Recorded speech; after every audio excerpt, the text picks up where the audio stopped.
Welcome to Bedhampton Church. Contact us at www.bedhampton.church.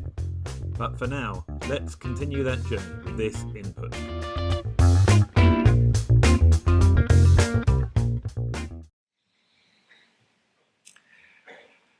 So God said to me, your preaching is rubbish, but don't worry, I've got it covered.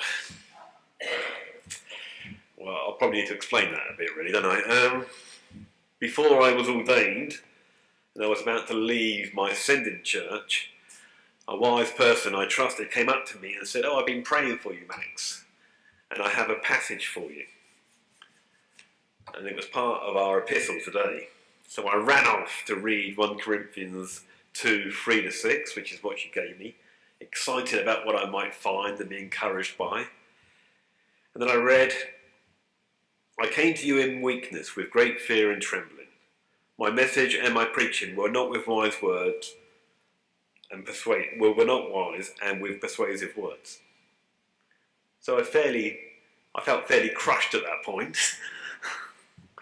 What was going on? Why was this person I trusted not encouraging me and actually telling me that my preaching was rubbish? And I sort of, that was that. Of course, in my human frailty, I concentrated on those words, my preaching were not with wise and persuasive words, completely missing the rest of the passage, of course, which was also given to me, but with a demonstration of the Spirit's power.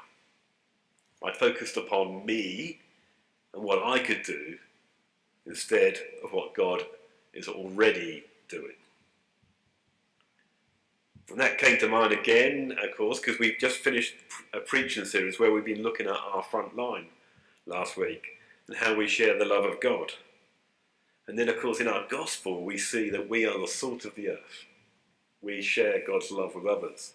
Let your light shine, we read, that they may see your good deeds and glorify your Father in heaven. It's almost like God planned this week after what we've just been doing, isn't it? It's a reminder to us that we share God's love with others. Of course, when you say to someone who's a Christian, share God's love with others, that can engender one of two reactions. For most, it's a reaction of fear. How can I share Jesus with others? What can I say to them? What will I do? And so in fear, we do nothing. The other equally weird reaction is one of self-reliance. This is the one I tend to be prone to. It goes along the lines of, I'm going to work this to death so Jesus can see how good I am and love me. I'm not sure which one's worse, actually. I'm fairly sure I know which one is worse, actually, but neither are great, are they? Jesus continues in our gospel after we hear about light and salt. He says, I tell you that unless your righteousness surpasses that of the Pharisees and the teachers of the law, you certainly won't enter the kingdom of heaven. Which is a warning against my default, isn't it? The idea that we might be able to work ourselves so hard that Jesus loves us, we'll go to heaven, is ridiculous. He often speaks about the fact that we can't do it in our own strength, but actually we need to do it with a demonstration of the Spirit's power. And of course, be grateful to God for what Jesus has done, who has truly won our salvation. So yes, once again, it's not all about us, it's actually all about God, it's all about the Spirit, it's all about Jesus. It really is that simple. Christianity is actually different to other faiths. The difference in our faith is Jesus, God, coming to earth in human form for you and me. A little while ago, Justin Welby, our Archbishop of Canterbury, spoke at lecture, and he began with this. He said, I want to start by saying two simple sentences about the church. First, the church exists to worship God in Jesus Christ, first and foremost. Second, the church exists to make new disciples of Jesus Christ. Now remember, these are the Archbishop's words, not mine. Everything else is decoration. Some of it may be very necessary, useful, or wonderful decoration, but it is decoration. I guess the Archbishop can get away with being that hard-hitting, can't he? But it's that simple. It is all about Jesus. It doesn't matter if I stand up here in the most pristine cassock with all the right colours on, or whether I stand up here in a pair of shorts. If I don't point you towards Jesus, I haven't done my job. We can sing the most beautiful hymns, and if they don't point to Jesus, they're just a waste of time. I was going to say I could play the guitar, but I can't play the guitar, so we won't talk about that one. So it's all about Jesus, and I know you hear that from me time and time and time again, because it is the truth. I remember not long after I was ordained, I was speaking to another clergy person, and we hadn't met before, we were just chatting, and after 10 minutes he leant into me and he said, "You know Jesus, don't you?" Which I was slightly taken aback by. I'm thinking, well, yes, I've got a dog collar around my neck. But he obviously hadn't met all that many people who thought they knew Jesus.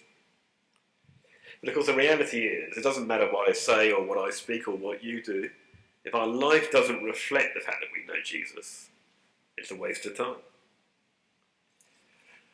So if it's all about Jesus, then I would suggest that we really need to get to know him well.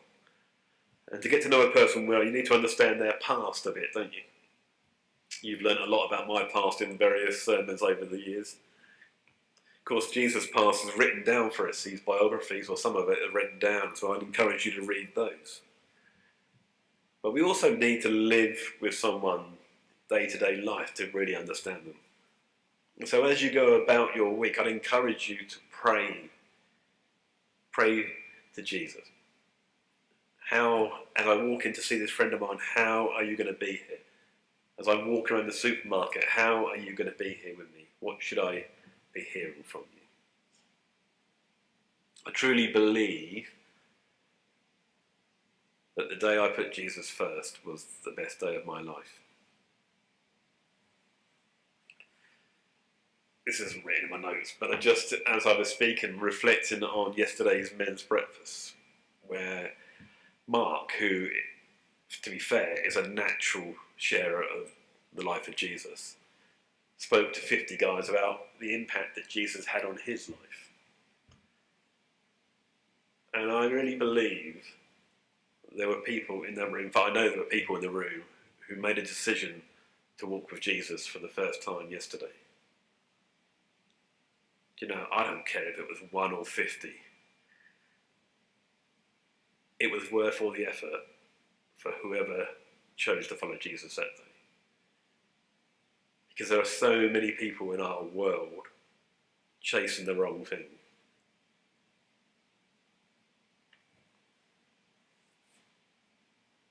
Justin Welby finished that lecture by saying, putting Jesus first is the best decision anyone can ever make. To be a follower of Jesus is the best thing. You have been listening to Bedhampton Church. Our prayer is that this helps you journey with Jesus and serve your community by sharing God's love and friendship. Subscribe and join us for more discussion at www.bedhampton.church. All material Creative Commons copyright. Contact us for more details.